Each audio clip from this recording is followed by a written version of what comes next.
This is a scary time for our country because a lot of things are changing very quickly, and it can be a little bit hard to predict what's going to happen. But we can plan ahead for ourselves, for the people we care about, and that's going to make this a little bit easier.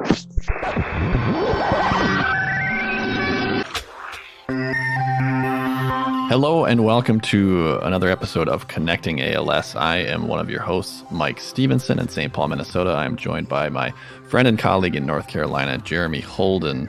How are you doing this week, Jeremy? Doing great, Mike. How are you? Feeling pretty good. Starting to acclimate myself to the remote working environment. I know many of our listeners out there are probably doing the same thing. Strange times that we're living in, but it feels like as a community, we're starting to figure this thing out a little more in terms of how we respond and stay safe, and I'm encouraged by that. Yeah, I think aside from doing more crossword puzzles in the last couple weeks than I've done in the last few years, it is starting to feel weirdly like a sense of normalcy is setting in, which is a good thing, I think, kind of calms the mind a little bit. Yeah, that's true. And I'm glad to hear that you're staying busy with the crossword puzzles. Listen, they're addictive. I think I'm going to need, we'll need an intervention on the other side of this. Yeah, we'll talk more about that. This week, we had the pleasure to speak with two different experts about the ongoing pandemic with two very different perspectives in terms of the topics we discussed. First, we spoke with Dr. Barron Lerner from NYU and really examined the pandemic from a historical perspective with his specialty and one of his focuses in bioethics. Really fascinating conversation, Jeremy, of what we learned from how we can apply what's happening today with COVID-19 to some of the historical examples that have taught us things throughout the years. I've been reading a lot lately about COVID, as I'm sure many of our listeners have been. And one of the kind of narrative pieces that have been popping up is this question of rationing and strain on the healthcare system. And I know some states have posted guidance for triage policies. Some of them have proven controversial. So very timely to hear from Dr. Lerner about some historical examples of the healthcare system dealing with some similar issues, just with different disease causes, but similar kind of issues of bioethics. His perspective was really valuable. I'm excited for our listeners to hear that. The second half of our show is going to be an interview with Dr. Neil Thacker, the Chief Mission Officer at the ALS Association. And those of you who have been listening to Connecting ALS have heard from Dr. Thacker before. He's an expert on really all things ALS. And we asked him first kind of what he's hearing from the ALS community about ongoing needs and concerns during the pandemic, and then some more specific questions about the topics that Jeremy just mentioned: healthcare scarcity, how to prepare for a hospital visit, what you should do if you feel like you're experiencing symptoms that are associated with COVID-19. Again, so much useful information in that interview. I think this is a jam-packed show. Yeah, I think I better just get out of the way and we can listen. Yeah, let's first dive into that interview with Dr. Barron Lerner from NYU. We are fortunate to be on the phone today with Dr. Barron Lerner of NYU Langone Medical Center. Thanks so much, Dr. Lerner, for taking the time to join us today on Connecting ALS. My pleasure. And before we dive into some of the pandemic-related questions that we have for you, Doctor, can you give our audience a little bit of background on your role at NYU, as well as maybe a simple introduction into the world of bioethics, because I know that's a big part of your work? Yes, I'm a practicing internist at Bellevue Hospital, which is the public hospital associated with NYU. So I see primary care patients. And then my academic title, as you said, is at NYU, where I'm a professor. And a lot of what I do is write about and teach bioethics. So that's really the field of medicine that looks at tricky problems that happen either as far as experiments or in the clinic, and how to try to make the right decisions for doctors and patients when we confront these problems. According to the Kaiser Family Foundation, there are 728,000 hospital beds in the United States. That works out to a little more than 2 hospital beds per 1,000 people. I think I'm getting these numbers right. Now, that level of scarcity obviously built into the system. We don't anticipate 328.2 million people getting sick critically on the same day.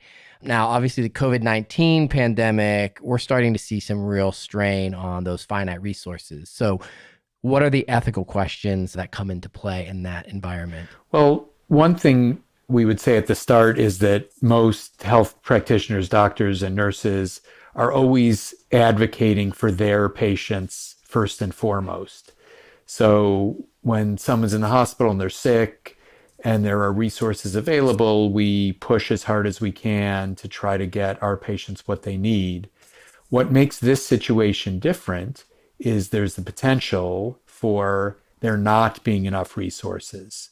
So there may be so many sick patients, and we're seeing this a little bit at some of the New York hospitals, that there may be a need to ration the available technology. In other words, give certain patients an available technology and deprive other patients that technology simply because there's not enough there. So that's a big bioethical issue that has come up in the past in other areas of medicine, but is front and center right now with the COVID epidemic. Doctor, thank you for explaining it in that way. You have published a number of articles over the years throughout your career on historical examples of controversial periods in medicine and medical research from a bioethics perspective. In your opinion, what can some of those past examples teach us about how we should be approaching the current scenario with the pandemic? Well, it's funny. I've been developing a sort of syllabus for the medical students because this has all of a sudden become such a hot topic, and they're much more interested in history and ethics than they ever were.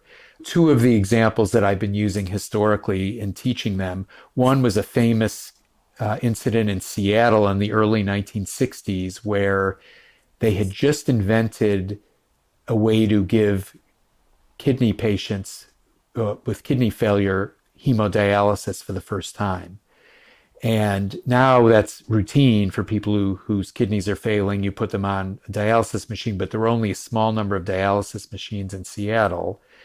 And the medical society there decided to get a committee of ordinary citizens to decide which people in Seattle should get the small number of ventilators. And very long story short, the committee was very devoted and dedicated, but wound up basically selecting people using value judgments. They picked people who had big families, they picked people who went to church, they picked people who had certain jobs. So that's one of the historical examples we use to try to remind us not to use value judgments when we're dealing with our patients, to try to give all patients an equal chance. The second example we use is transplantation. So there has been for a long time, unfortunately, not enough transplant organs to go around. So every day, we have to decide who gets a liver, who doesn't, who gets a heart, who doesn't, where they should go on the list. And there we've tried, building on the Seattle experience, to give these organs out in the way they're most useful. How will we save as many lives as we can and give them to people who are apt to live the longest with those organs? It's a very utilitarian concept. Both of those examples, I think, help us try to decide what we might do were we short, for example, of dialysis machines now or ventilators for COVID patients. It's oddly almost reassuring to hear that the health system has gone through similar situations before, dealing with strain on the system, and we've come through. We can learn from that. So how do those decisions then get made today? What's the guidance when impossible decisions do have to be made? Well, most hospitals have come up with some type of a triage system. New York State, for example, has one that they've come up with for this type of situation, and hospitals either have their own or are trying to tweak the New York State guidelines. So there's been a lot of discussion of this. And among the points that have been stressed is you shouldn't be discriminated against. So just because, for example, you're a certain age or you have a certain disease or you have a certain disability, you should not necessarily be dropped to the bottom of the list. Now, that doesn't mean those factors aren't relevant, because if they're way into your ability to survive the bad pneumonia that we get with COVID, so medically you're not as good a candidate, that would be something that's relevant. But they shouldn't be the determinative factor. The other thing about this particular epidemic that is a potential challenge would be the idea that we would actually take someone off a ventilator and give it to someone else. That's gotten a lot of discussion in the world of ethics. Normally, we don't do that when we have enough resources. If you go on a ventilator and you still have a chance of recovery, we keep you on the ventilator because we got enough ventilators. But this pandemic at least raised the scenario where, because there would be so many patients and not enough ventilators, would you consider taking somebody off a ventilator that wasn't doing well, that might not recover, and give it to someone who was earlier in the disease with a better chance of recovery? That is the sort of thing that's been alluded to in these earlier examples, but it's nothing we ever do on a day-to-day basis. So the notion of doing that's very daunting. It is. It's frightening to think about, and we can only hope that with the current guidelines in place that we can do our best to prevent many more of those kind of decisions having to be made right now with what's going on with COVID-19. It seems like hindsight can be a dangerous thing in evaluating these kinds of ethical situations from decades ago, because at the time, those medical professionals were probably facing contextual pressures that we don't always take into account or know about. And of course, they didn't have the volumes of information and data that we have now all these years later.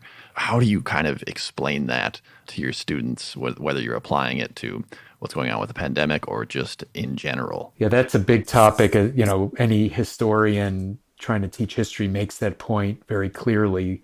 What we're not trying to do when we look back at these historical examples is judge by our modern standards. So just to go back to that Seattle example, for us to say, oh, those people in Seattle were so naive or stupid or classist, and they just picked people like themselves to get dialysis. Well, they did in large part do that, but to judge them from our modern perspective, you don't learn a lot. What you do try to learn is how did those people in that particular situation make their decisions? And those are the sorts of factors that are always still at play. So factors like economic status, factors about pressures, cultural pressures, needing to help, wanting to help people, not understanding other people's disadvantages. Those are the sorts of things that we continue to struggle with and can learn from the past experiences of how others try to deal with it and then incorporate those conflicts into our modern thinking. An important point that strikes me as you say that doctors don't want to be in this position, right? I mean, these aren't questions that doctors want to be asking and debates that they want to be having. What should patients know? What's your advice for patients who are thinking, this cough is pretty bad, I think I have to go to the hospital? What do patients need to know? Just to your first point, because it raised a point that's very important. The doctors who would be making these decisions is not the doctors taking care of you. So that would be very hard for both the doctors and the patients to not think that their doctor wasn't doing everything they could for them. So most hospitals have come up with a system where there'd be a panel of other physicians and experts helping with these decisions, which is ethically very appropriate. What I'd say to patients is the good thing about having this discussion in advance is that were this to happen, people have been thinking about it. People are thinking about how to use resources as best as possible, and people are trying to be as transparent as possible. The other great advantage to these discussions coming out about proper use of ventilators is that we're also encouraging patients and their doctors to have meaningful discussions in advance about how aggressive they might want their care to be. So let's say, for example, you're a patient in your 70s and you have some COPD from smoking in the past and you come down with COVID, you might want to tell your doctors, look, if I get so sick with COVID and I have such bad lung disease to start with and you think you're never going to be able to get me off the ventilator, then don't keep me on the ventilator or don't put me on the ventilator in the first place. I don't want to die in a ventilator. It's a chance to discuss your illnesses more broadly in the context of COVID and what your goals are. Those goals might be very different than someone who was healthy in their 40s or 50s, for example, and got COVID. Well, you might want to be more aggressive there. So, one thing I would say to patients, if you are having respiratory problems, if you've got to be admitted to the hospital or even worse to the ICU, try to think more broadly about technology and what you might want or not want, and try to communicate this to your doctors in advance before there is any sort of crisis. That makes a lot of sense. Thank you for clarifying both of those points, Doctor. It's also good to know that if you're experiencing worse symptoms than this, you shouldn't simply stay at home and hope for the best. There are technologies available for us to use to help people breathe. There's some of these medications that are controversial that people are using. So absolutely, if you're concerned that you're not feeling well, call your doctor, go to an emergency room. And the good news is people are very ramped up to address your problem and tell you what you do and don't need. So it might be scary to think about going out of your house and going to the doctor now when everybody's telling you stay at home, stay at home. But if you do have worrisome symptoms, it is crucial to call your doctor and get some advice about what you should and shouldn't do. Thank you so much, Dr. Lerner, for that really insightful perspective on both your bioethical background in medicine as well as a practicing medical professional with your experience with COVID-19. I really think that our audience is going to find this very helpful. Glad to help out. Thanks again, Dr. Barron Lerner at NYU, for a fascinating look into some historical examples of bioethics in the healthcare field, and really kind of putting into context some of the questions that healthcare practitioners and some of their regulatory agencies are dealing with today. And as promised, we followed up that conversation with Dr. Neil Thacker, Chief Mission Officer at the ALS Association. Dr. Thacker gets into some specifics about how the pandemic is impacting the ALS community. Let's hear from him now. We are joined on the phone by Dr. Neil Thacker, Chief Mission Officer at the ALS Association. Dr. Thacker, you are becoming a regular contributor on Connecting ALS. Thanks for bringing your expertise to the table once again. Oh, thank you, guys. It's nice to talk to you. It's great to have you back. We had a conversation earlier with Dr. Barron Lerner from NYU, who gave us a look at the ongoing COVID-19 pandemic from a broader bioethics perspective. It was fascinating, really. And we wanted to talk to you, Dr. Thacker, about how some of the decisions being made at the state and federal levels, and even within hospital systems themselves, are impacting the ALS community. But before we get too deep into that, can you share anything about what you've been hearing from families living with ALS about kind of their biggest needs or concerns or questions at this point? Well, I think the biggest concern that everyone has is that they or someone in their home is going to get COVID-19. And so I hear about families working really hard to practice social distancing, to be really careful about everyone they come into contact with, and that does cause some complications with their care.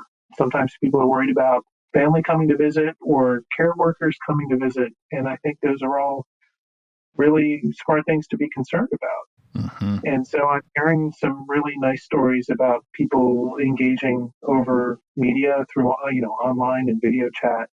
And I think it's really nice that people are still finding a way to be connected and engaged without being in physical proximity. With that in mind, if somebody with ALS does start to develop symptoms that they feel is consistent with what we've come to understand as COVID-19 symptoms, what should they do? What's their first call? What would you tell someone if they asked you, said, hey, I think this seems like it might be COVID-19. What should I do? We would recommend that they contact their primary care doctor, a physician who knows them, if their symptoms aren't very severe. And then that clinician can advise them on how to go forward. Of course, if someone has a really high fever or some serious trouble breathing, a lot more shortness of breath or trouble breathing than normal, then they do need to call 911. But they also need to let their EMS team know, the people who are taken to the hospital and the people in the emergency room know that they have ALS. Yeah, that's a big part of it, of course. Yeah, and it's also important anytime you're talking about going to a clinic, a hospital, or having the ambulance workers come to you, you should let them know that you think you may have COVID-19 and definitely that you have ALS. As everyone with ALS knows, it's an unusual disease that not everyone in the health system knows how to manage. And so We can talk, if you like, about some of the things that people can do to prepare themselves, their caregivers, and the clinical staff that they're going to be encountering. So mistakes are less likely to happen. Yeah, can you tell us a little bit about that, Dr. Thacker, just from that perspective? You mentioned preparedness, and are there proactive steps that families living with ALS, caregivers, loved ones, should be taking to stay particularly safe or prepare for different scenarios, like you mentioned, going into a hospital or clinic? Is there information they should be bringing with them, questions they should be ready to ask once they arrive? Yeah, I think there's some things people could do even now, even if they don't think they have COVID or they're going to get it and they're feeling pretty comfortable. This is still an opportunity to sort of plan for the worst case scenario so everyone is prepared. And so if you go on our website, we recently had a blog about this, and a lot of this is just information we recommend anyway, since people may have medical emergencies and need to go to the hospital at the last minute. And so to prepare any documents ahead of time, including any special instructions or advanced directives, so you have those documents ready. To download resources like our association's medical information packet and information card. We also have a phone app that people can use to help convey information about the fact that they have ALS and they may have problems communicating and special management with oxygen and so forth. You also want to consider packing a go bag so you or your caretaker can take it with you and it's ready to go with you on short notice if you have an emergency. Or if you live with a caregiver and you're dependent on them and they have an emergency, they need a go bag and then you need one for yourself. So whoever comes in to take care of you has the material what they need to step in. And then, of course, every plan needs a backup because things don't always work the way that we hope they do. And so talking to your friends and your relatives about your plans and your backup care. And so things can happen more smoothly in what can sometimes be a chaotic time. Also, if you have a local fire department or a local ambulance squad, if you live in a relatively small area, it does make sense to contact them in advance and let them know that you have ALS and special needs. And so they can have a plan for that as well. You know, you may be the only person with ALS that they get to interact with. And so it might be good for you to contact them in the future. And then, of course, you know, there's the intermediate, right? There's the fact that you may have to go to the emergency room on short notice for anything. It could be COVID or something else. And then also, it's just an opportunity, if you haven't already, to think about your home care and the number of people who are entering your residence and letting them know. If you have people who are helping with infusions or equipment or just maintaining the house or doing work around the house, remind them that if they think they've been exposed or if they have symptoms, to not enter the house unless they have special precautions and training and you're comfortable with what that is. Make sure that they're washing their hands upon entry before they touch you. It would be really helpful if caregivers have new, correctly fitting personal protective equipment, proper masks, proper gloves, if they're coming to work on you directly. And then after they leave, if you can wipe down the stuff that they've touched themselves, I think that could be really important. Doorknobs, counters, medical equipment, screens, things like that. That I think is important that we think about it. People need this care. It's really important, and there's a way to do it safely. You touched on a lot of great resources there, and we can share those in the show notes so people can find them very easily. Dr. Thacker, you mentioned if you have to go to the clinic, if you have to go to the hospital, could be COVID related, could be related to something else. One of the concerns that has risen in the discussion of the stress on the healthcare system is the number of beds available. And this has led to some concerns about, do people get put in the back of the line waiting for that? Are these real concerns? Is this something that the ALS community needs to worry about? Well, I think it's a concern. It's a concern. It's a risk that could happen as our health systems get overwhelmed. I'm not hearing about it actually happening, but I think we need to be prepared that it might. And so we are concerned that some triage or rationing policies that hospitals or regions may need to put into place might unfairly deny medical care to people with ALS. And so this is not a concern that's unique to the ALS community, but it is a potential risk for the ALS community. And so one of the things that we've been doing with the association is working with a lot of other groups, a lot of other disability groups, to make sure that any kind of rationing policies or triage policies are consistent with the law and are as fair as possible. And so one of the things we're fighting hard for is for every state and town and hospital to recognize that ALS, the diagnosis, should not be treated as an automatic criteria for excluding or including people into any kind of treatment, but rather everybody should be assessed individually, assessed on any number of factors that may be weighed in a triage decision. And of course, these are extreme decisions made under extreme circumstances. And like I said, it's very unlikely that anyone will be in this situation, but I think it's important that we are clear about what our standards are. And that is our standard, that no automatic decisions based on diagnosis. Everyone gets treated like an individual, and their individual factors need to be considered. Thank you for explaining it in that way, Doctor. It's reassuring to know that those conversations are being had in terms of advocating for those living with ALS and really many other medical conditions out there in the world. Are there things that families living with ALS and individuals living with ALS can do to proactively advocate for themselves in that situation? Should they be talking to their legislators? Should they be talking to their healthcare providers in advance? Or is it more of a case-by-case basis? Well, we're talking about a health system that could potentially get overloaded. And when it gets overloaded, it's not going to be overloaded for a long period of time, but for critical windows, narrow windows of time, where things might just get extremely chaotic in a specific hospital, in a specific emergency room. And you could hear that coming. For example, you might hear that hospitals are building overflow treatment facilities at a sports arena or, some large indoor conference center or something like that, where they're making plans to treat people outside of the hospital because they're expecting a huge volume of people. And that's happening in some of the cities on the coasts right now. And so those plans are, in some ways, that's scary. But on the other hand, it's really good because everybody's thinking about their capacity and building in capacity for this surge so they can handle these situations with less chaos. But if you do find yourself in a hospital or an emergency room during those peak times, things are going to be extra difficult. And so the more you can do to convey that you may need a communication device, or that you may need special management for oxygen or something, or that you need a caregiver with you or one of your family members with you, it's really important to be clear about what that is, what that case is, and why that's so important. And you're going to be talking to people who might be extremely tired and overwhelmed and just trying to do their best. And so for you to have that material planned out in advance, for you to be thinking about that in advance before you walk into that chaotic situation would be really helpful. And that's where the material that the association has developed with a lot of feedback from a lot of clinicians and a lot of other groups can be really helpful for just explaining everything clearly. I think the key message is for everybody to just do what they can to plan ahead for themselves. And we do have a fair amount of material that people can look at to have that plan.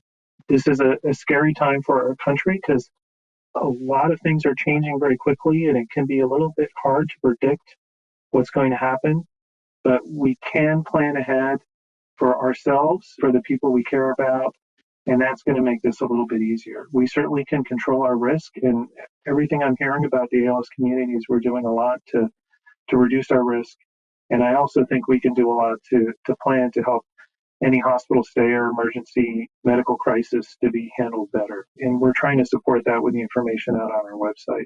And we'd love to hear more about stories that you may have of your interactions if you have to go to the hospital, how it's working, if you're running into problems. That kind of thing is really important to us. If we do hear about a problem, we want to intervene and do what we can to make things better. Thank you so much for that really practical advice and information about how we all should be preparing during the pandemic, and particularly families and caregivers and loved ones living with ALS, so that we're doing everything we can to stay informed and stay safe during the pandemic. Thank you, Doctor, for joining us today. Thank you. Thank you again to our guests. Dr. Barron Lerner at NYU and Dr. Neil Thacker at the ALS Association for a look into some historical examples of the healthcare system dealing with strain and some bioethic questions that can help inform the questions that we're asking today, and then looking specifically at some impact of the COVID-19 pandemic on the ALS community. There was quite a bit of online information referenced in today's episode, and you can find links to many of those resources in our show notes, so be sure to check those out.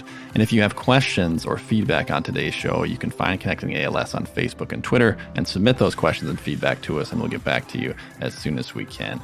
Thank you all so much for listening at connectingals.org and wherever else you get your podcasts. Be sure to subscribe today if you haven't already. Connecting ALS is produced by Garrett Tiedemann of the Minnesota, North Dakota, South Dakota chapter of the ALS Association.